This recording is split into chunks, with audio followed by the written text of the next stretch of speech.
Hello, today is Saturday, January the 9th. We just had the January 6th events in Washington, D.C., and my mom and I went, and we were there for the Stop the Steal rallies to save America, and I did a video about that and what happened and our perspective, and how it really hurt us to be blamed for all that went on when it wasn't MAGA people.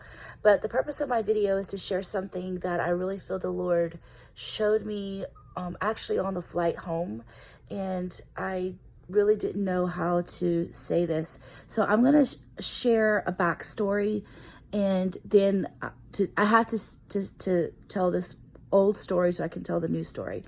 Some of you might know my husband passed away in 2015.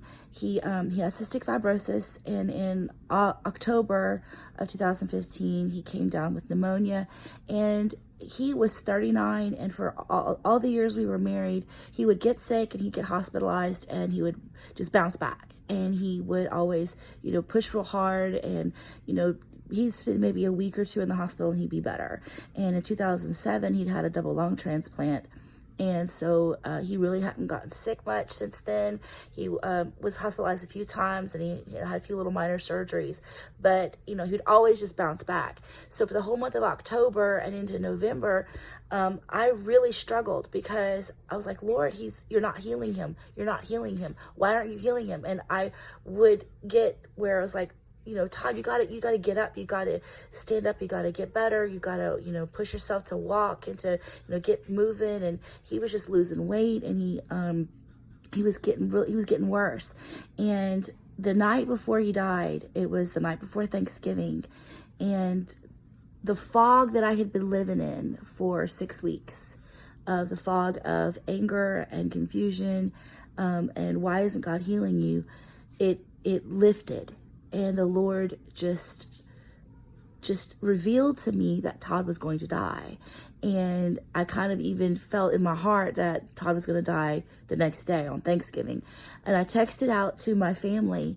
I said, guys, unless God works a miracle, Todd, it doesn't look good. And I said he probably doesn't have a week. And in my heart, I knew he didn't have a day. And it really changed my attitude. It changed my spirit. And we had a really sweet evening and night together in the hospital. And he said some things to me that I will never forget. And he was just incredibly sweet.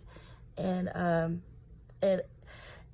that feeling that I had, the fog clearing, really was what I wanted to talk about, because what happened in Washington on Wednesday, on the 6th, was a big deal. And it was a big deal because it was the last straw.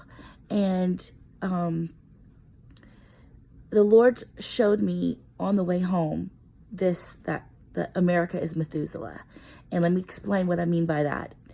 Methuselah is the man that lived the longest in the Bible. And, that's what, growing up in church, that's the one thing you know about Methuselah, is he lived 969 years. He was the longest person living ever. And, but growing up and studying a little bit more, you realize that Methuselah, when he was born, they knew that God was going to judge the earth. And his name actually means his death shall bring.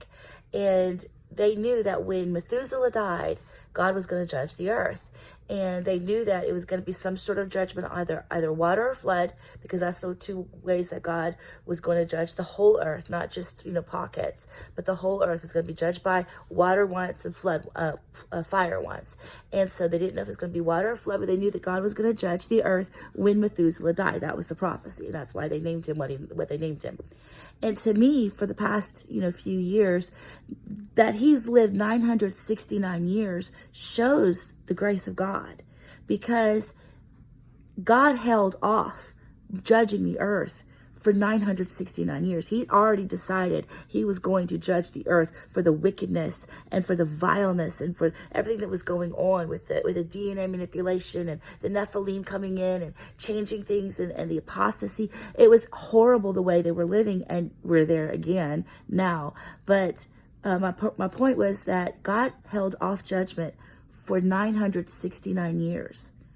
And then when Methuselah died, if you actually add up all of the years from the Bible, Methuselah died the year the flood came.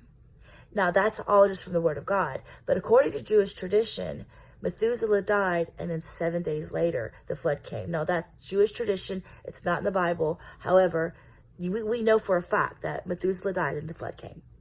And God impressed upon me. I was brokenhearted after, we were on our flight and we landed, and we found out that we were blamed for people invading the Capitol, and we weren't. That was not our intent or the people around us intent. We were not. That was not us, and it broke our hearts because we were innocent, and it totally transformed the whole point of us going. The whole point of us going was to support our president. And then they just flipped everything on their head, and then it just, everything turned around. And God showed me, he said, Mary, America is Methuselah. America for 245 years has held off the judgment of God on the earth. We have not been righteous. We have not been pure. We have sinned, but we have been the last bastion of freedom in the world. And we have, mostly, supported Israel, mostly supported Christianity, and supported freedom and freedom of religion and things that of God. And from America has come missionaries that have preached in every nation in the world.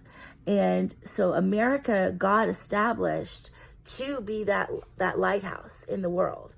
And he said, Mary, America is Methuselah. And today America died.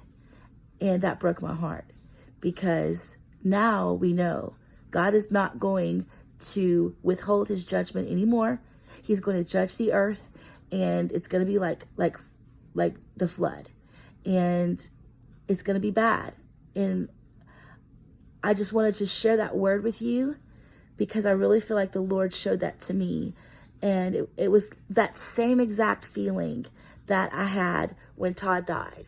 It was like, since November 3rd, I've had this fog of, God, why aren't you fixing this? Why aren't you fixing this? What's going on? What you could just, have the truth come out and everything be right and justified. Why aren't you working the miracle that we're praying for? And it was like God said, no, it's not going to happen that way. I've spoken. This is going to happen. And it was like when Todd died, I knew that the fog cleared, and God said, this is the way it's going to be. And on the plane that night, it was like that same feeling. The fog cleared, and it was like God was like, this is the way it's going to be. And so I thought I would share that with y'all. I don't have any other words than that. I don't know when. I don't know how. I know it's going to get bad. I know the rapture is going to happen soon. I don't know if the rapture will happen tomorrow or next week or next month or next year. All I'm saying is the rapture is going to happen. It could get worse before the rapture, but we are at that precipice. Perry Stone said about birth pangs, and how, you have the Braxton Hicks birth pangs throughout the whole pregnancy, but you get to that last trimester at the very end when it's coming, and those birth pangs they're no longer Braxton Hicks, they're real birth pangs. It's going to happen. These are those birth pangs. It's going to happen. It's going to happen soon. It's going to happen fast, and prepare yourself for the rapture. And if you're not right with the Lord, you need to get right with God, because you're going to be left behind, and it's going to be hell in a handbasket. It's bad. It's going to be really bad. So get right with the Lord, stay close to the Lord, and keep looking up, because your redemption draws nigh.